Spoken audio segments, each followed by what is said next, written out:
So Jimmy came along and you had this outlandish set of goals to make this thing bigger. And you began to make real progress toward those goals, and you brought in some technology to make that happen.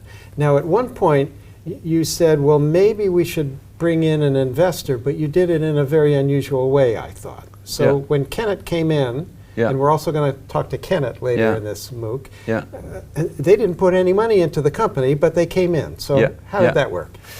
So that was in 2009, and at that point we had not only had Jimmy joined and became sort of a co-founder, we also brought in René Rekman, who came from TradeDoubler, which was a successful Swedish internet startup that was somehow related. So what happened was, after René joined, we wanted to professionalize the company even more, and Balder wanted to leave the company. At that point, the company, we had, I think, revenue around £6 million a year.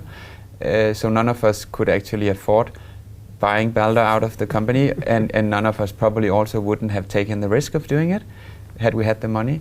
So that's how we kind of got to the conclusion that we needed a partner that could contribute, and that was Kennett.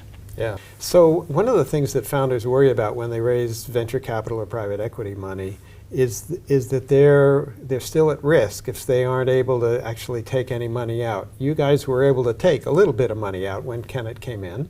Why were they comfortable letting you do that? Well, they wanted to buy more. They wanted to invest. They wanted a bigger stake. They wanted a bigger stake. The investment for them was small compared to the size of their fund, so they actually wanted to allocate more capital into Go Viral.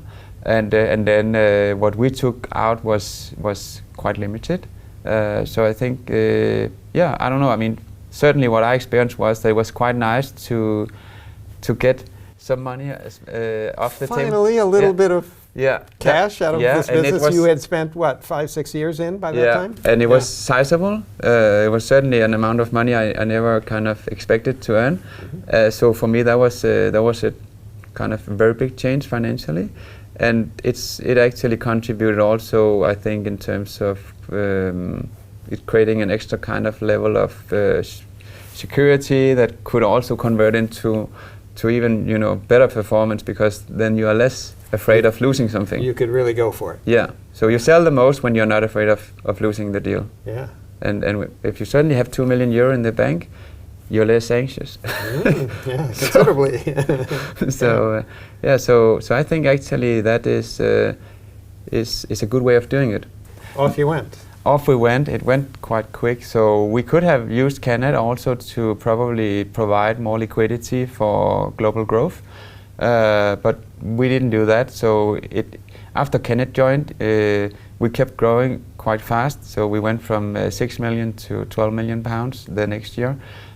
And then AOL bought us. So 19 months after Kennett joined the company was sold. So it went very fast, so to speak. Yeah. So it was a good investment for Kennett. They're very happy. Yeah. Well, Klaus, thank you so much for coming. It's fantastic to hear your part of the story. I can't wait to bring our participants to hear Jimmy and Hillel Zadel from Kennett as well. But for your part, thanks so much for getting this going, and thanks for all you've created at Go Viral.